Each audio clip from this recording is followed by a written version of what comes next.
Cool, thank you. Okay, the next on the agenda is in memory of departed members, which especially mourn the passing of our much loved support group leader, Judy Barker, who died recently after an illness. Just some of the others that I've got. We have Edith Morris, of course, who passed away just about the time of last year's AGM. Marnie McAfee, Naomi Mead, Rex Gollum, Helen Cook, Michael Turnock, Margaret Hingley, Carol Hetherington, Pauline Whittington, Frank Andrews, Ivan Prattley, Des Kearns, Anne Kirk, Judy Barker, Ralph Bax, Eileen Windle, and Peter Wright. And now there may be quite a few others, but yeah, if we just take a moment silence to remember those people.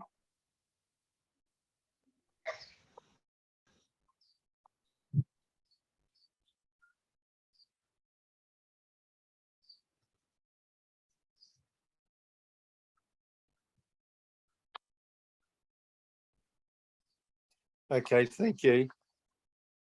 Roll call. Brian Robinson, Jocelyn William, Doug Hankin, Greg Cochran, myself, Diane Jackson, Gordon Johnson, Jennifer O'Neill, Karen Peterson Butterworth, Jenny Green, Jennifer Gooding, Barbara Tapper, Jean Coe, Morris Priestley, Mimoy, Edgar, Sue Griffin, Rachel Burton, Sophia Mahoney, Pai Parigo, Trish Hill, Marlene Biati, E. Small, Judy Kilduff, Stephen and Raywin Griffiths, Mervyn Dykes, Mary Ellen Warren, Gordon Jackman, Max Warburton, Brent von Sierakowski, Alison McLeod Jones, Megan Callahan, Graham Steer, Jane Chiltland, and Vicky Duncan. Jill Steenson. Barry? Jill Holland just came in too. That's it. Rayleigh's here now too. Okay. Do we have any proxies, Jeanette? Yes, Nancy Blackstock gave me her proxy. President's report. Hello, everyone. This year has been another of those uncertain years again, with COVID lockdown and uncertainties with new variants popping up. I hope you have all managed to dodge the virus bullet. This year may be the end of an era as far as Polio NZ Incorporated is concerned, as depending on the vote of the membership as to whether the organisation dissolves and becomes part of the Duncan Foundation, who I believe will continue to support and serve the members well, or continues until 2026, when we have to re-register with the Incorporated Societies and Charities Commission. After 4 years as president, I myself am not seeking re-election to the board. Over the past few years, the board has achieved a lot of the things that were addressed by the original members of the Post-Polio Support Society. Pretty much everything that we had in the original strategic plan had been achieved. Some of the important goals achieved have been completing the strategic plan, signed a memorandum of understanding with the Duncan Foundation and Polio NZ Incorporated. Morning and afternoon tea sessions via Zoom have been very popular. Thank you, Gordon, initially, and now Marlena. Polio exercises classes on Zoom. Thank you, Belle, Laura, and the Duncan Foundation team. Setting up a polio hub in Canterbury with on-the-go physio for the benefit of the Canterbury people. It would be good to get one in Hamilton too. Mediboard brochure distribution in various clinics around the country with our brochure, Are You a Polio Survivor? Thanks to the Freemasons for funding and Brent von Sierakowski for organising and overseeing. There has been a lot of interest in those brochures. World Polio Day, purple lights display on various structures around the country. Thanks to the efforts of Sue Griffin in contacting the various places and getting a very good response. I look forward to seeing all the photos. A big disappointment for me was the cancellation of our AGM and retreat in Nelson last year due to COVID lockdowns. Having everything in place for a great weekend and to have to pull the pin at the last minute was a real gut blow. such as life. It is also disappointing to see a rise in wastewater detection of polio virus and in vaccine-derived polio cases overseas. I hope the powers that be can get things sorted and prevent any further outbreaks. As outgoing chair, I wish to sincerely thank the board for their support over the time I have been president. Brent, Steve, Sue, Malena, Barry, thank you for your support and assistance. I especially would like to acknowledge the work done by E as treasurer. I know it's been not been very easy for you getting your head around our systems. Jeanette, on behalf of the board and the members of Polio NZ Incorporated, thank you for the amazing amount of work you put in to ensure that all the boxes are ticked, the members informed, answering the calls, and giving advice via the 0800 number. Putting together the newsletters, supporting E as treasurer, the list goes on. Thank you sincerely for your dedication and support to me and the membership of Polio New Zealand. The future of Polio New Zealand is in the hands of the membership, and if it is decided to dissolve, I'm absolutely certain that the Duncan Foundation will do its utmost to support polio people. Thank you all. Take care. Look after yourselves going into the future. Brian Robinson, outgoing president. I would like to move my report. Do I have a seconder, please? Barry. So been moved by myself, seconded by Barry, that the president's report be accepted. All in favour, please raise their hand. Are there any no's?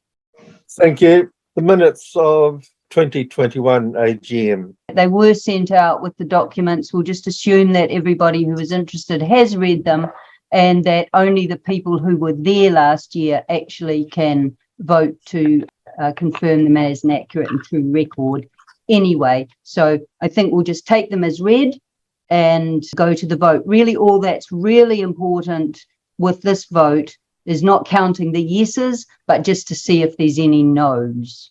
Okay, so the minutes of last year's AGM, the 2021, is taken as read. All those in favour? Aye. Any against? Can we make sure, Brian, for the minutes that the people that did vote were there last year? I think Okay. there's a couple that voted that perhaps were not there last year. I've got to make sure the minutes are correct. These are going to the registration.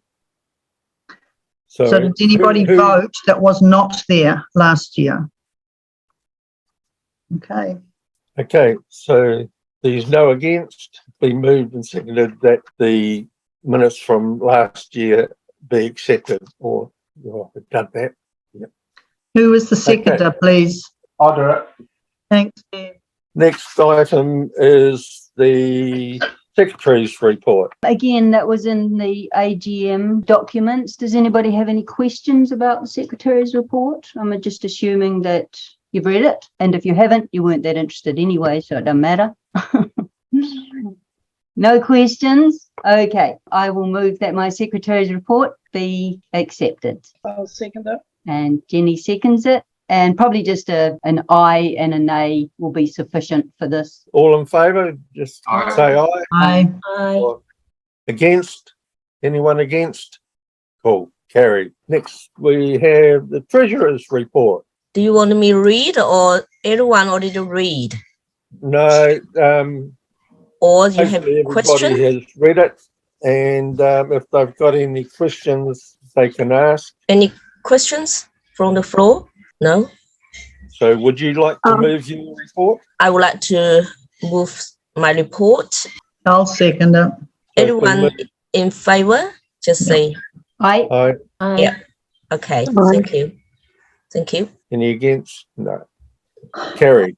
Okay, so we've got the statement of receipts and payments. If anybody has any questions that they want to ask. I think Mimoy just put a question about the finance in the chat. I'm not sure what you're referring to there. $32,000 spent on advertising. How much? $32,000 spent on advertising. That sounds to me like it's been miscoded. That would be the Mediboard cost, I would imagine. I suspect that it's been put under advertising because I suppose Yes, those it is. brochures are marketing materials, I suppose. So that's what that would be. The only other advertising that we have done, the Yes. only other advertising that we do is around World Polio Day.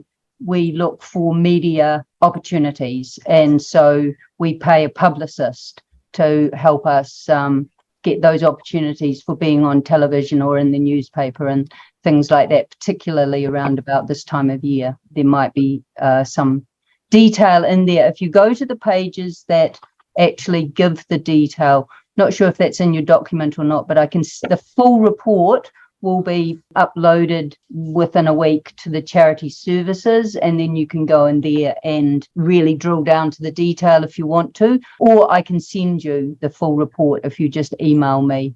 We don't put it all in this report because it's like really long and it's just too much. So, but anybody who's really interested, it's available for them. I have a question on the elderly member assistance. Can we see that 6,284? Do we know what that was for? Yes, that was for last year when we were trying to get people to Right. now, Retreat. yeah, we put aside a fund there for that. Now, a lot of that will have been reimbursed because the event didn't happen, but the expenses and the incomes are in different accounts. So there will be an income for that as well, where the money got reimbursed. Any further questions? Somebody move that be accepted. I'll move. I'm happy to move, Brian. Rent.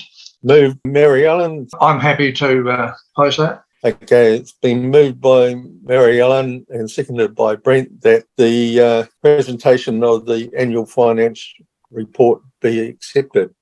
Yeah, all in favour? Aye. Again, any against? Okay, carried. Election of officers, board members, and confirmation of our patron Vicky Duncan. Vicky agreed a number of years ago that she would be the patron until further notice. So we don't need to keep confirming the patron. And as the returning officer, confirmed that at the closing of nominations, there were no nominations for officers or members of the board at this stage. So we can call for from the floor, or we can just move on with the remit.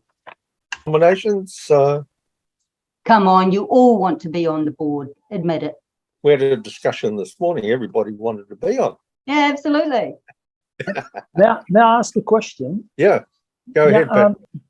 Brian, Jeanette, I thought this was the last AGM, i.e. the winding up of the society. So why is there a need for a board? There isn't, but there's a process that you have to go through. So this is the process. We have to say, does anybody want to be on the board?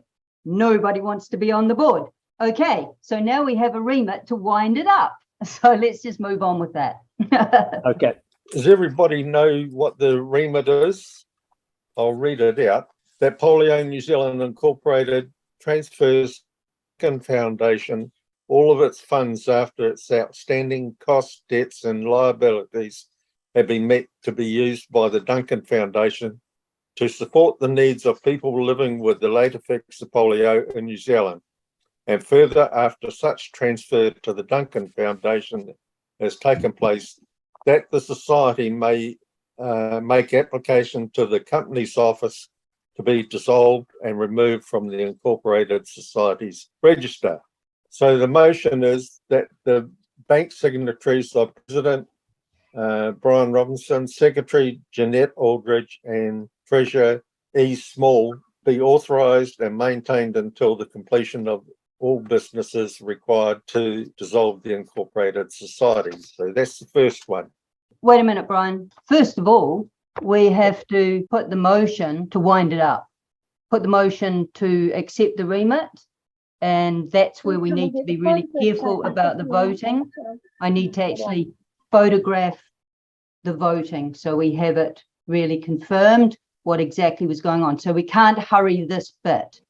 So Okay, right, sorry. the idea is that we now either agree or don't agree with the remit to wind up Polio New Zealand. So probably just easier to go to any objections, if there are any. That will be easier than put your hand up if you can. This is not a drill. Okay, so Graham, you don't have your hand up. If you want to vote and you can't find the button, do you just want to put your hand in front of your camera? Yeah, cool. Okay, I'm just going to check the other screen. Looks like everybody on this screen is saying yes. And I'll just check screen number 2. And Rachel is nodding. Rachel's nodding. Karen, are you nodding? Yes, Karen's nodding. And Jude. Okay, Jude, you yes. Barry? Yes, I see you've taken me off, but I will say yes. I haven't taken you off. I haven't touched anything, Barry. I don't know why it's gone off. Oh, okay, no worries. Okay, Mervyn and Matt, do you want to unmute yourself and tell me what you're doing? Okay, so just hold it there, people. I'm just going to record this and then we can move to the nays. Mr. President, I've got that recorded, so now you can move to the nays. Everybody could lower their hand. Lower their hands. Are there anybody against? Any nays? Hold it to the camera again. I have lost vision. Oh, Merv, no way. Oh, bugger. Oh, mate. Oh, dear. Drat. That's no good. No, that's no good at all. Okay. Okay, so the remit has been approved and accepted that Polio New Zealand Incorporated will dissolve and everything handed over to the Duncan Foundation. Right.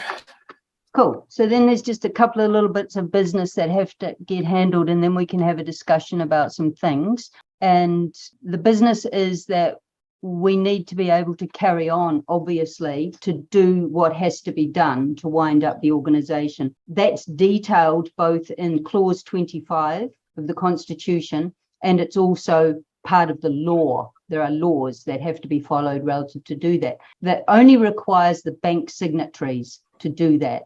So the next motion is to authorise the bank signatories, who is currently Brian Robinson, E as president, E as the treasurer, and myself as the secretary. This motion is for the membership to authorise those 3 people to carry on with the authority to do whatever needs to be done on behalf of the organisation to get it to the point of dissolution. The motion is that Brian Robinson, E Small, and Jeanette Aldridge remain as the signatories authorised for the business of dissolution. I will move that. Seconded. Barry second. Moved by Jeanette, seconded by Barry, that the bank signatories stay the same and be authorised to maintain until the completion of the required dissolve of the organisation. All in favour, raise your hand. Before I raise my hand for that, I just need to ask a question. And that leaves 3 people creating the memorandum of understanding with the foundation. Is that correct? With no input from anyone else? I think the answer there is, if I can just butt in, is the fact that the board is still in place and all of those people would be involved in setting that document up. Sorry, Brent, I missed the start of that. What did you say? I think all I said is the current board will still stay in place. So it'll be the current board coupled with those 3 people that will be involved in bringing the final document together. Okay. Are there any against? Are there any abstaining? So, okay, there's no against, or if, at any rate, these are majority votes. So it would have to be, a lot of people against for it not to carry. Okay, that's carried. The next one is that Kiwi Bank be advised that all funds of Polio New Zealand Incorporated are to be transferred to the Duncan Foundation and all accounts closed once the conditions of clause 25 of the Constitution are satisfied. Do I have a mover, please? I'm happy to do that, Brian. Thank you, Brent. Seconder? Second. Barry? Yep. It's been moved that Kiwi Bank be advised of all funds of Polio New Zealand Incorporated to be transferred to the Duncan Foundation and all accounts closed once the condition of the clause 25 of the Constitution are satisfied. All in favour, raise your hand.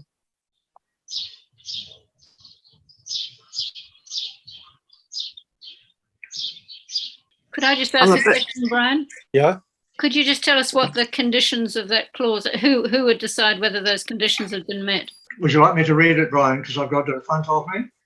okay, thanks, Brent. Clause 25.1 says that if the society is wound up, the society's debts, costs and liabilities shall be paid. Surplus money and other assets of the society may be disposed of by resolution, as we have done, according to the provisions of the Incorporated Societies Act 1908, but, and this is very important, no distribution may be made to any member. The surplus money and other assets shall be distributed to another organisation for a similar charitable purpose or purposes as defined in Section 5, Subsection 1 of the Charities Act 2005. So in other words, we can't use the money ourselves personally, but we're giving it to another charity to carry on the services. Thank you very much. So have you got all the, Jeanette? Yep. Okay, lower your hand. Now we're looking for any against. Raise your hand if you're against. Okay, that motion is carried. Thank you. So just going back up to number 11, Jeanette, do we need to appoint a reviewer still? I guess it wouldn't hurt to, because that's come the end of the financial year. We probably have to file something. I don't really know. So let's just do it so it's done. And then I'd like to suggest that we just open it up our patron to say a few words. Yes, I'll move that the reviewer is Actus Accounting from Bar Planty. Seconder? I'll second it. Thanks, Steve. All in favour, just say aye. Aye. Aye. Aye. Against, if any? Aye. Anyone against? Okay, it's carried. So, Vicky, I'd like to welcome you to talk to the members if you so wish. Hi everyone, good afternoon. I've been listening with most intense interest, as you can imagine, and I have been very reluctant to, I felt very strongly that I might have a conflict of interest, and I've been very reluctant to do or say anything today, and neither do I want to give you a history lesson, but I thought it would be helpful if, and perhaps instill some confidence in what you've done, if I gave a short synopsis of the Duncan family's involvement with people with polio. I get very cross when they're called polio victims or polio sufferers. I feel that as people, none of you are victims, and yes, you've suffered, but I'm sure you don't like being reminded of it. So I usually refer to you as PWPs, people with polio, one way or another. So when I married into the Duncan family 56 years ago now, and I've often said, haven't I, to those who heard me before, that it's like marrying the mafia. You either confirm or you drop out. I discovered that I had in fact wed an ethos, an ethic and a responsibility, as well as a pretty good bloke. The ethic of giving something back was absolutely instilled in the Duncan family from the first generations of them coming here on sailing ships. So it was a long time ago in 1840. And I think the responsibility, along with giving back with dignity and not patronage, was to do that with love and laughter. And in my experience, that's what always happened at Duncan Hospital. One of the first things I did was travel across to Whanganui from here. It was a long way then. I'm at Otari, in the Upper Turkina Valley, out of Hunterville, to see the work of the amazing Bell family with those children with polio and the nursing staff, and the total support and encouragement and amazing voluntary input from the Whanganui people. So I grew to learn a lot, love a lot, laugh a lot, and be amazed at the progress of people with polio. I've just got a few notes, so pardon me if I look down. It was all about the Sister Kenny method of treatment. And TA, Sir Thomas and Lady Duncan, Jenny Priscilla, had 2 grandchildren with polio. And Grandpa Duncan used to travel to Wellington on a train. And one day he climbed into a compartment with a woman called Nurse Dryden. She was just back from learning the Kenny method of treatment for people with polio. And she was so enthused and motivated that he became fascinated with the possibility of having that treatment available to children in New Zealand, because at that stage it was mostly children. The capacity to give is a great privilege and to be exercised carefully. The corollary to that is it gives the giver a huge amount of pleasure. So the joy of giving has been experienced by several generations of this Duncan family that I married into, including myself. When T.A. Duncan died, his eldest son, John Duncan, and his wife, Marjorie, took on the roles of the carers of the Duncan Trust as it had been set up by T.A. and his board. They were quite eminent people that he appointed at that stage. Uncle John lived through the difficulties of, was president through the difficulties of first of all, the staffing issues created by the unions at Duncan Hospital, and then the slow decline, and in fact, at times, cliff-like demise of the farming income from the station that was designated to support the hospital. It was 8,000 acres set aside by Granny and Grandpa Duncan. And it became obvious that something had to be done. Uncle John became unwell and died, still in the chair at 89, but he had already indicated that he wanted my husband David, who was the youngest son of the youngest son, to take on the role. So there we were, with a farm that wasn't making enough money to keep a hospital, especially with the elevated wages without the opportunity to have the voluntary input from the citizens and caregivers of the children who had polio in Wanganui. So the very tough decision was made by the board, which I was by this stage appointed upon myself, to sell the farm, invest the money across a portfolio of share investments, and on we went.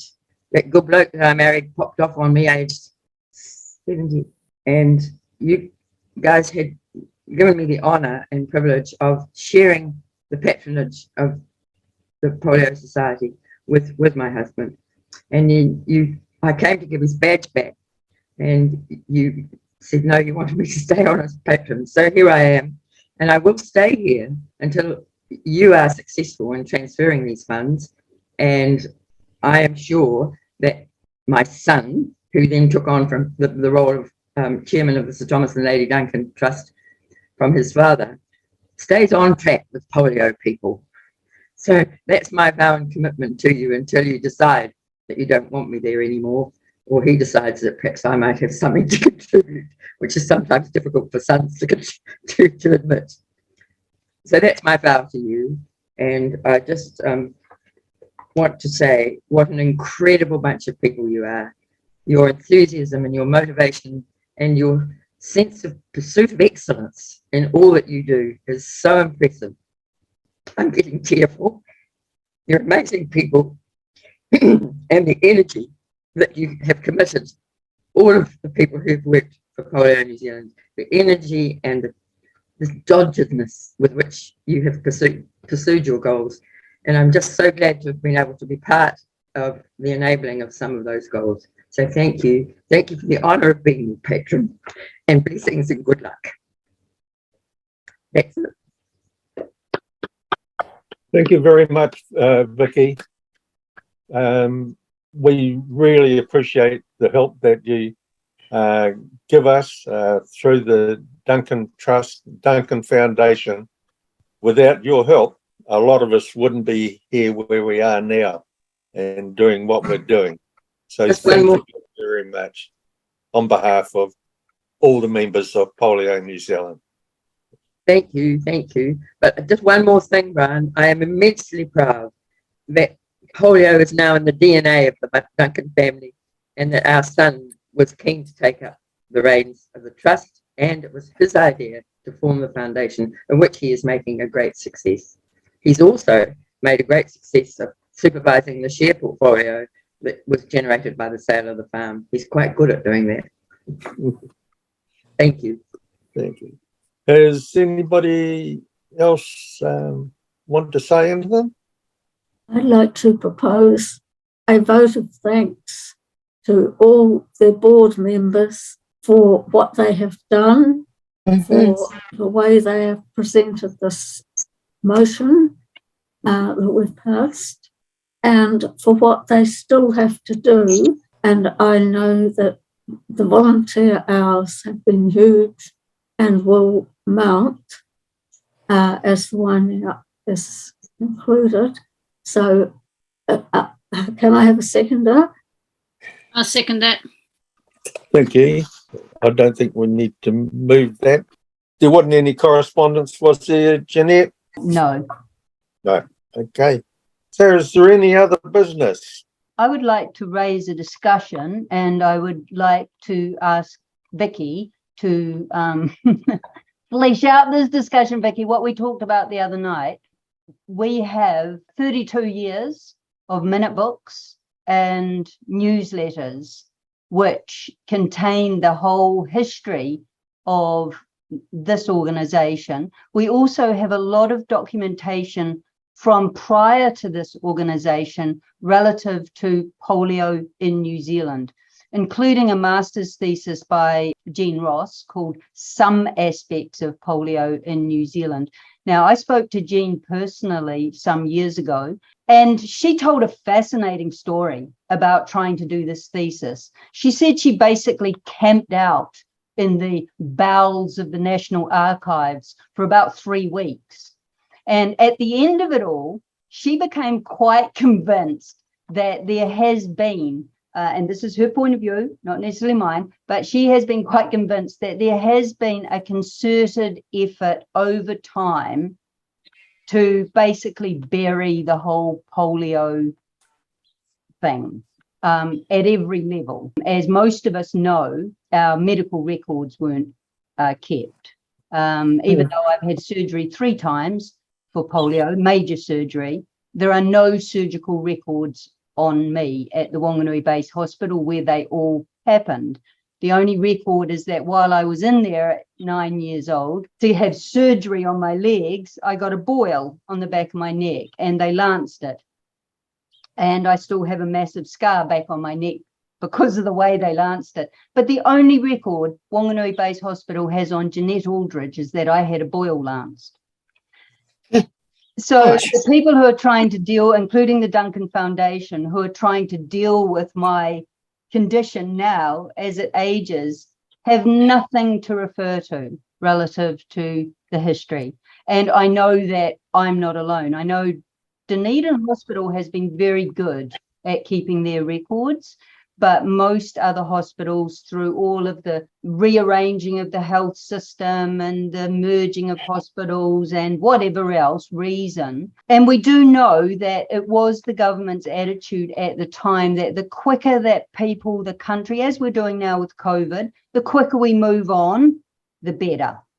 And so forgetting that polio happened was considered a good thing, you know, obviously not for us, but for the rest of society, it was. Anyway, there's government policy, there's handling of epidemics, there's rehabilitation, there's neurological, there's psychological. There are so many different ways in which this information that we have could be made use of by the future students of health scientists, health sciences and social sciences in particular. It had been my intention when I went down and got all this stuff from Brian's garage to digitize it and make it so it could be searched on. So I've already done the homework on how you do that. There is equipment now where they can identify keywords as it's scanning, and they can make an index out of those keywords. So you could go and look up anything. However, the likelihood of somebody actually going and doing that or finding it and knowing that it's there is so remote. We can digitize it and we can put it somewhere and what? So I came up with this idea last week that there may be a master's student or even a PhD student of health sciences or social sciences, any of the humanities, who may want to do their thesis, as Jean Ross did, on polio in New Zealand. Any aspect of it, could be personal, could be government policy, could be so many different levels of it. There are a number of tertiary institutions that have, like I think AUT has 10 different schools in health sciences. So it could even be something that was a multidisciplinary project. It could be more than one student working on different aspects of it.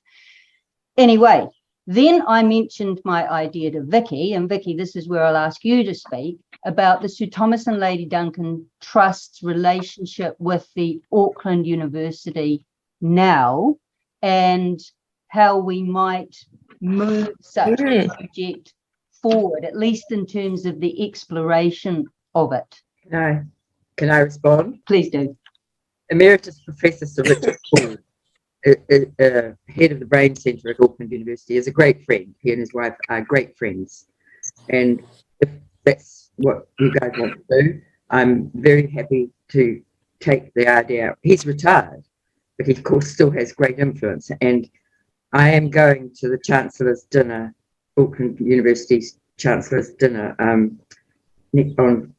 Guy Fawkes Day with our son Joe, and he will be there. And if you were wanting me to, I'd be happy to take it up with him at that social level. And the other thing I have thought of since, Jeanette, is that our son-in-law, married to our daughter, is now on the Sir Thomas and Lady Duncan Trust, and he is a GP and a medical doctor. He now has, of course, a lot of sway with the board. And I am only his mother-in-law, and he is a very independent fellow. And he says as a trustee, you know, that he wants to exercise that influence, his knowledge, and without any family pressure. So I'm loath to push it with him, but then again, there are other family members that I'm not so loath to push it with around the board table. And if it came from outside the family, one has to just exercise these diplomacies, if you'll understand that. We may be able to do something there too, but I just wanted to make sure that that was what your meeting wanted to do. That's absolutely what I would love it if you could do that, because what we've really got to find out is there an interest in doing this? I mean, I'm happy to do the work to support it, but if you could lead it in terms of finding out from the university what their interest would be and how we might be able to work together on it and what outcomes we might be looking for, that would be fabulous. Well, it would just be a matter of a social contact generating a more formal approach. And the other little add-on is that our granddaughter is about to graduate as a medical doctor as well. So maybe she's got some mates. Well done. Maybe she's got some mates that might like to pick up the thesis thingy once. I don't know, but she could put the word out and be enthusiastic about it. She's a great little button. Can I say something, Jeanette? Yeah. My background is in public health, and I know that there's a variety of students, like a Masters of Public Health, for whom this sort of topic would be very good, and particularly because it would be multidimensional, multidisciplinary, rather than looking at any one aspect, because I think, honestly, the medical aspect would be incredibly hard to do too much about now, because inevitably our medical records were not available to digitize at the time that medical records stopped being kept in huge boxes in archives in hospital basements. So it's not just post-polio or anything else. We shouldn't feel paranoid. Medical records were just not kept physically from about 30 years ago, really, on backwards. So it's probably more difficult to do anything on the medical side of it. But on the more general public health side of it, I think, particularly given the interest in public health now because of COVID, there could be a lot of good lessons to learn from the experience of dealing with the polio pandemic, which would be useful. And certainly I think there'd be a lot more interest than there would have been 4 years ago, I'm sorry to say, but I think there would be. I think there's also renewed interest in childhood immunisations. So, the tie-in with World Polio Day in John, Mother and Child will also be in our favour. I think it's a great idea, and on behalf of the organisation, Vicky, I would like to welcome you to take our idea to Auckland and see what they can come up with for us. That would be great. Yes, Mr. President, but Jane, hello, Jane. Your expansion of the idea is so valid and so worth pursuing. Can you perhaps give us an idea how that could be taken up? The brain centre in Auckland is across all the disciplines at that university, but that's only Auckland. So yes, yeah. Well, the public health fraternity is not huge in New Zealand because it's been a somewhat under-resourced area of medicine. So there's quite a close tie-up with the two main ones, really, Otago and Auckland medical schools. Yes. So I think, if you, for example, thought about funding a particular master's or PhD in an area that obviously you don't want to be very prescriptive as to what it should be, because that cuts out the individual researcher's initiative. So you'd need to give them a more general feel for what could be done. But I do feel, particularly angling it, I'm sorry, I'm a bit out of date now as to who you would contact at medical school, but Richard Fall will know, who the main public health people are nowadays to contact. I feel it's a great idea, but it'll need a lot of work on, and a lot of work from us as well as you, say, Vicky, or whoever takes up the idea with the funders as well. I suppose that's something that we can just put out there through this meeting, etc., is that just as the Duncan Foundation have asked for a small advisory committee to be available to them to refer to relative to their services for polio, I was just wondering if, there might be a small group that might include you, Jane, and Vicky, and anybody else who's in this world to maybe walk this one forward. I was just going to say that following on from what Jane did, I actually did a public health diploma myself with Otago University a number of years ago, and I was in the realms of Michael Baker and other people like that, and I actually did a lot of my work during that diploma process around my own experience of polio. So I'd be kind of interested in being part of this progress as well. Great, thanks, Morris. Any other questions or comments? Another area that could be looked at also is the Neurological Foundation, which do get funding to do a lot of different research aspects of neurological situations, and that they're into it in quite a strong way. So it's another area that could be looked at as well. Oh, yep. Vicky, going back to your talk to us, thank you very much. That was really comforting to know that you are guaranteeing the Duncan involvement in polio. Myself being at the younger end of the polio survivors, it's really reassuring to know that you're going to be there later on for me when I'm quite certain I will need. Very, very kind, and thank you. And I'm so glad that it's in polio is in the Duncan DNA. Could I make a comment to them, please? I would question how much funding would be going towards this idea, because to me, the funds that were held, now past tense, by Polio Incorporated would be better spent on assisting the quality of life and living for the people that are suffering from post-polio. To me, the funds that have been raised and gifted would be better spent on quality of life for our members. Can I speak to that, Mr. President? May I speak to that? Yeah, go ahead, Vicky. The Duncan Foundation is a separate organisation which covers all neuromuscular disorders. And Gordon, you can step in and correct me if I've got anything wrong. It's the Sir Thomas and Lady Duncan Trust, which is a separate organisation altogether that base funded the Duncan Foundation. And the Sir Thomas and Lady Duncan Trust have not stopped wanting to receive requests which people with polio themselves can administer and decide, because the Sir Thomas and Lady Duncan Trust do not know the circumstances of people with polio, whereas local communities do know. And so I have always said to you that the Sir Thomas and Lady Duncan Trust is open to grants to help people, just as you have explained. I'm sorry, I missed your name.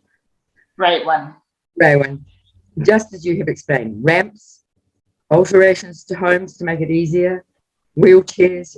There is a list of grants over the years that have been made by the Sir Thomas and Lady Duncan Trust, and they've not stopped being open to requests for those things. So that goes on. They are a separate investment fund. The Duncan Foundation is quite a separate fund from the Sir Thomas and Lady Duncan Trust. The Sir Thomas and Lady Duncan Trust holds the funds that were generated from the sale of the property that used to run the hospitals. So just to clarify something there, I think what Raywin might be referring to, Vicky, is that when I sent out the idea to the board before I spoke to you, yes, before we spoke the other day, I had sent out an email to the board just with the idea. The idea had just come up because I was going through all the material. So I sent the idea to the board, and I had sent with that idea that maybe some of Polio New Zealand's funds could be put aside for that purpose, identified for that purpose. Since we spoke, Vicky, you mentioned to me that isn't necessarily how it would need to be funded, that the Sir Thomas and Lady Duncan Trust could look at funding this as a way of moving the project forward for a tertiary student, so it wouldn't require the diminishment of Polio New Zealand's funds that will be transferred to the Duncan Foundation. I think that's what Raywin was addressing. Thank you. Yes. Thank you. Yes, that sort of came up between, obviously, conversation between Raywin and I after I read that comment of yours, Jeanette. And my concern was really around the fact that as a board we'd sort of move forward to wind up, if you like, and there was a significant chunk of money there, most money that's been anywhere near our accounts since I've been on the board, and it was that amount of money I felt was sufficient to actually have some benefit going forward, and then the thought of spending possibly nearly a third of that seemed to weaken it and dwindle it a bit. So that's sort of where the conversation between Raywin and I came from, and hence Raywin's comments. Thank you very much, Vicky, and thank you, Jeanette, for clarifying where it's moved since then anyway. Excellent. Any other comments from anybody? I just wanted to talk about the new ministry for disabled people, and just if anybody has, started to engage with them. You got something to say about it, Mimai? No, I just wondered, that can I say yeah, I've been having a little to do with it through the trust that I'm on for the Supported Lifestyle Trust of Hauraki, and we support about 85 people and have 100 staff there, and so we're entirely funded through that ministry. What seems to have happened is that just both the mechanisms of funding and the staff have just transferred from one to the other and been renamed. So we're some of it is quite concerning. There's not much clarity coming out of it. I'm very pleased with Paula becoming the head of that, and I suspect that will now allow it to develop that way, but was sort of quite hampered for a start, and the actual need to keep those funds coming every week, you know, for all the people around the country that they were providing services for. So I think it's everyone's holding their breath, and of course you hear various rumours going one way or the other. But I hope to be positive, and I have a lot of confidence in Paula Tirero as the CEO. So that's about it at this stage. Okay, so just keep a watch on it. Yeah. Hopefully they will be able to help us. I don't want anything. I wouldn't put much hope on that. Sorry, just to be realistic, because what isn't being anticipated is a vast changing of the criteria whereby one identifies as disabled and also becomes qualified for services provisions. So that, I think, is another battle that is going to have to be fought in terms of widening its outreach, because, you know, as we all know, for many of us, these things are well, so, you know, some people do benefit from that, but there's a lot of other things that could be done. Okay. Oh, well. I wondered, Gordon, whether we should be all, you know, trying to register and see how the system goes. That would be, I think, a very interesting action for people to do, and get an ask assessment, and then see what, and then the most important thing, it would be write it up and communicate it, because it's like, you know, most people don't know what other people go through, or whether they're successful or not.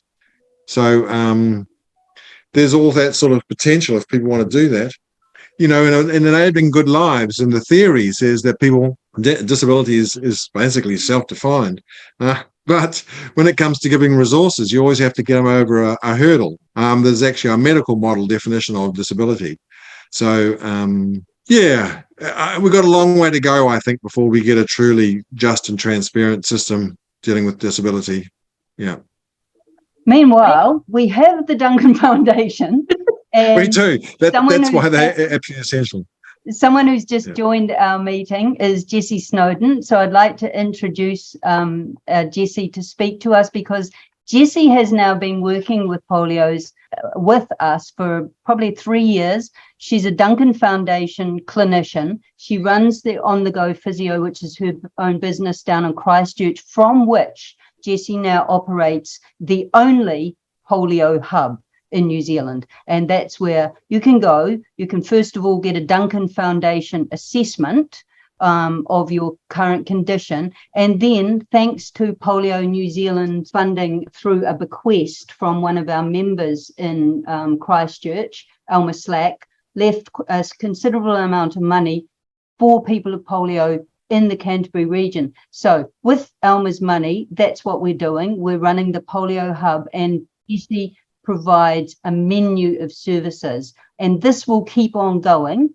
now that it's all been handed over to the Duncan Foundation. And the hope is that it will be a model for further polio hubs around the country in the future. Jessie, you want to tell us about yourself? Hello, yes, thank you. Kia ora, everyone. I have nothing formal prepared. We're just in the door from a Labour weekend holiday. So I said to my family, you all unpack, and I'm jumping on a very important meeting. So I've been sitting here quietly for a wee bit. So thank you for the introduction. So I'm based in Christchurch, and I've got a feeling it's actually 5 years, Gordon, since we were all in Sydney together when it started. Yeah. So in that time, I did a quick count up the other day. I think I've seen about 60 people with polio in that time. So it doesn't make me an expert at all, but it does mean that I start to hear similar challenges that people have, although I think the more people I see, the more I realise that there's nobody the same. The Polio Hub has been very exciting, and what it's meant, we've been a slow start, mainly because we've got, it's a busy business that we run in Christchurch, and a lot of people with polio I saw at the beginning who haven't necessarily come back. But what has happened is, I don't know if you've had the experience where you may have had an assessment by a physio in the past, and they might recommend that you see an occupational therapist, for example, for needing rails or a shower stool. And then what happens is you wait for the DHB, and 6 months later, the occupational therapist comes along, and by that time things have changed for you anyway. What's really exciting about the Polio Hub is once I've assessed somebody, I've got access to funding so I can organise the OT privately to go the next week. The other thing that we've been utilising a lot is my musculoskeletal physio. So as you may know, all physios are not the same, and I feel really comfortable talking to you about all the life challenges that you have with polio. But if you come to me and say my back hurts right here, I'm sometimes a little bit lost. So I've been really lucky now that people can see me on the Monday, and then on the Tuesday I can ask my musculoskeletal physio to come and have a look at, people's ongoing neck and back pain, and she can take a different approach from what I'm taking, and then have that. And then the other thing that's been really exciting, and it's again slow to kick off, but it's the orthotics clinic. So we're finally, I know there are some places in New Zealand where people have good experiences with the orthotists, but Christchurch has not been one of those places historically. So we've had 2 clinics now where I identify people who would benefit, or they self-identify, they ring me up and say, I want to see the orthotist. And they will come to my clinic when the orthotist is there for a whole morning. What it's meaning is that the orthotist and the person have an hour together. So I'll introduce them and say, these are the things that we're particularly worried about. The orthotist will spend a decent amount of time. And so far, the people who have attended that clinic have felt heard. And I think that in itself is a huge step up. The appointments, I can see the thumbs up, thank you. The appointments are an hour long. And as the orthotist said to me between a couple on Friday, he said it's amazing to have so long, because in their normal practice, they have 15 minutes. And 15 minutes, as you well know, it's not long enough for somebody with polio with a lifetime of things that we're addressing. So we're waiting on the, people have had their appointment. We're waiting on the orthotist to come back with the changes. But I know so far people have been really happy and feel that there's a positive step there. So that's a very quick summary. I'm very open to questions if anyone's got any. Thanks, Jessie. How many people have you got coming along at the moment, Jessie? I hope no one would ask me that, Brian. I'm not sure. I feel like I've got, I feel like I'm about one a fortnight or one every 3 weeks. Right. There'll be no one for a month, and then my office manager will say, right, we've had three new people through. What's been really lovely is this tie in between Duncan Foundation and polio. That's just been beautiful. So people come in through the Duncan Foundation, we offer them that really thorough assessment plus a follow-up, but then the Polio Hub kicks in for the wraparound support. So it feels like sort of Duncan Foundation provides this really important initial contact, and then Polio Hub wraps around to give a more cohesive, responsive service. Could I ask you, it's Jane here, and I saw you a little while ago, Jessie, yes, 3 years ago. I'm from Dunedin, and is your clinic available to all in the South Island, or do you have to be a Christchurch resident? I'll let Jeanette answer that one, actually. I don't mind. That will probably all change now that we're transferring over to the Duncan Foundation. But the money that is right now being used to fund the Polio Hub in Christchurch is from a bequest that was specifically for people in Canterbury. So when the Duncan Foundation expands, then I imagine that there wouldn't be any problem at all, Jane. But at the moment, because we're using that bequest money, it's only supposed to be for people who are living in the Canterbury region. Well, I have lived there for 30 years. Oh, well, there you go. And Jane, because it's been a couple of years since we saw each other, Jane, you could still see me under the Duncan Foundation, because there's the reviews are available. It's not exactly annually, it varies slightly, but because it's been a wee while, you could apply back through the Duncan Foundation for a review. I guess the complication comes if it was orthotics, for example, that you don't sit under the Christchurch orthotics funding, because we've been very clever in orthotics. So Polio New Zealand pays for my time, but the orthotics are there under their normal funding. So I'll do a referral for the GP to the orthopaedic outpatients to orthotics. And so they're being funded as if someone was going to see them. So orthotics, the Move Me, are actually being quite generous, because they are giving an hour-long appointments, whereas usually they'd only do the 15 minutes there. So it's a really beautiful example of working together, which is, I'm really pleased that they came forward with that. Well, in Dunedin, we don't have one of you, Jessie. We don't have a Duncan specialist, but we do have an extremely good orthotics department. So swings and roundabouts. Well, I disagree. Oh, not good outcome for you with orthotics in Dunedin, Jenny, is it? No, not at all. Oh. My last pair of shoes were two different lots of podiatrists had a look at them and said they were rubbish. They were done by a scanner, and I was advised by the podiatrist in the home I was on at the time to go back to them. I went back, made a couple of adjustments to the support insole, came back. The orthotics said that the orthotics people in Ross Home, where I am now, said that they're not suitable at all. Went back to the orthotics at the hospital. They got sent away. They were away for 4 months, and when they arrived back, they were worse than ever. And then I went to Paul, who used to be on the orthotics group for years and years at Dunedin. He'd had polio himself. He was marvellous, but he'd just sold his little business that he had out at Mosgiel to another person, Jeff, who had just retired from the orthotics since I had taken over as a business. In Dunedin, I went to him, and he had a look at them, and he said, they're rubbish. And so I took some of my old orthotic shoes out to see if he could do anything about them, left them with him, and I was to go back the next week. And when I phoned up to make the appointment to get out to Mosgiel the next week, heard that he had left the job after saying he was going to do things, and he'd taken up a job in Wellington. So then I was advised to go to another a company that the son had taken over from the father, who was very good at working with shoes, and spent about another $120 having the old ones stretched a bit and everything, but they haven't been suitable for the way my feet are now. So all in all, it's just been an utter disaster, really. Yeah, and that's Back in the early days when the orthotics department in Dunedin was under the hospital, I had marvellous things. They made the shoes on hand, and they were really, really good. But the last few years been not good at all.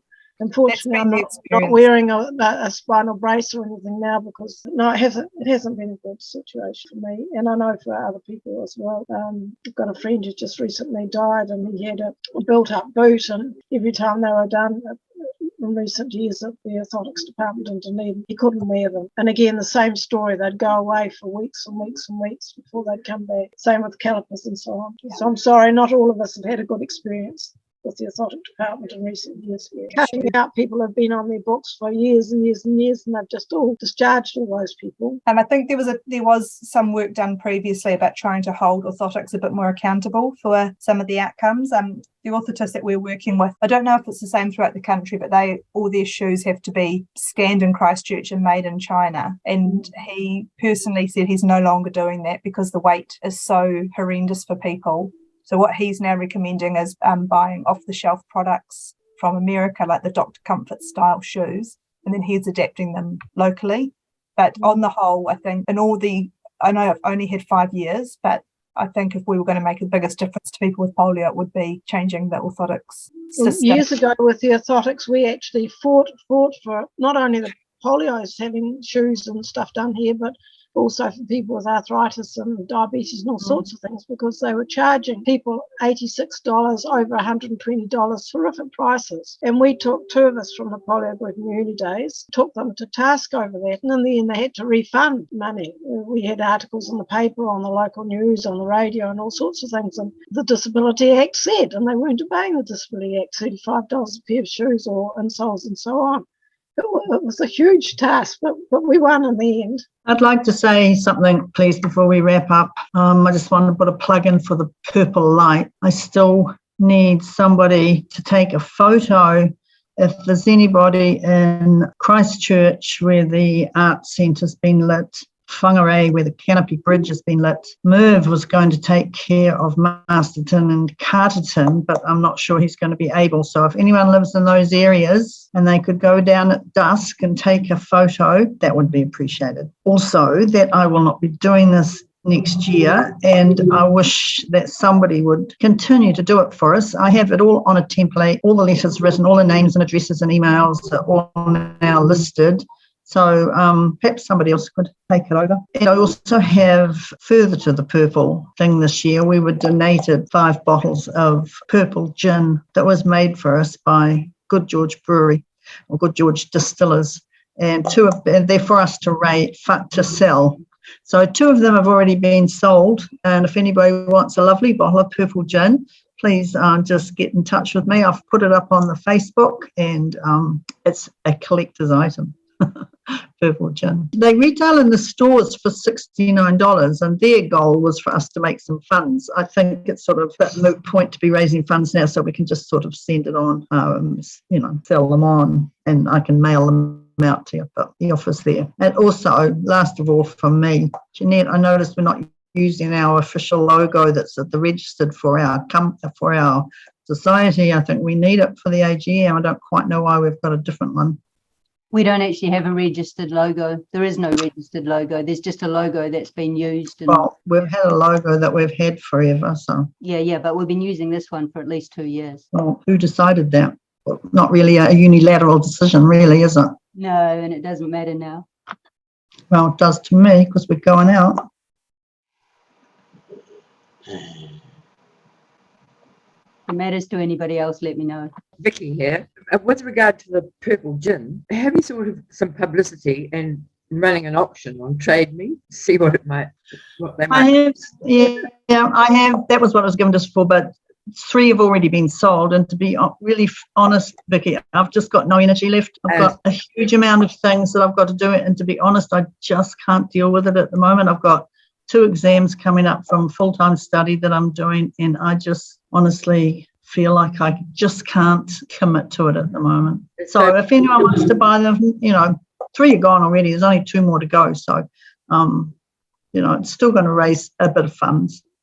I think we got 300 already. So, yeah. That's great. I'm completely. It would be good if I had more time and energy, but I'm just tied up at the moment. How much are they, Sue? Well, they retail in the store for 69. We've had one bought for 100. We've had one bought for 80, and I think the other one's also 80. So there is, as we said, they were donated to us. So it's all money. So however much you want to pay. Okay. Well done, Sue. I did put them up. I put a photo of them up on the Facebook last night. So have a look. And a lovely photo from Jill. A lovely photo from June, who was drinking some purple gin, because the Dunedin distillers, these 2 wonderful women in Dunedin who are saving the planet by collecting all the unsold bread and fermenting it into a spirit instead of having it go into the landfill. They made a purple gin for us and sold it at the farmers market, Otago farmers market, and also at their cellar door. And I think Jane bought some. It looked fabulous. Here in Hastings, we had a tasting with quite a lot, so it was good. So also, I think I was on mute before. We've still got some wine bags that you can put your bottle of gin in.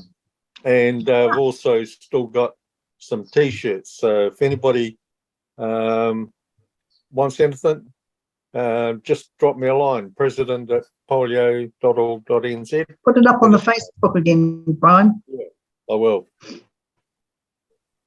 Oh, Okay. they're all sold. Hey? It looks like they're all sold. 2 more have just been sold. Oh, okay. All right. Oh, that's good. If there's no further business, then we'll close the AGM, and I thank you all for your attendance and input, and look forward to seeing some of you, most of you, on the morning teas. Thank you very much, and all the best. Time is 24 to 4, so 15:46. Ryan, Yeah. could I possibly just say something at the very end? I'd like to acknowledge the many, many hours and the work that Jeanette has put into so much over these years. She worked as secretary, took a break, and then she's on, and she's just worked fantastically for our society. And I would like to personally acknowledge on behalf of all of us the wonderful effort that she has made. Thank you, Ka pai. Judy. Yeah. Thank you. Yep. All right, yes, and I want to thank the board too for everything that they've done, supporting, and you know, we've all have our times when it doesn't quite work out, but we get there. So thank you all, and have a good rest of the Labour week. Cheers. Thank you. Thank you all. Bye. Kia kite.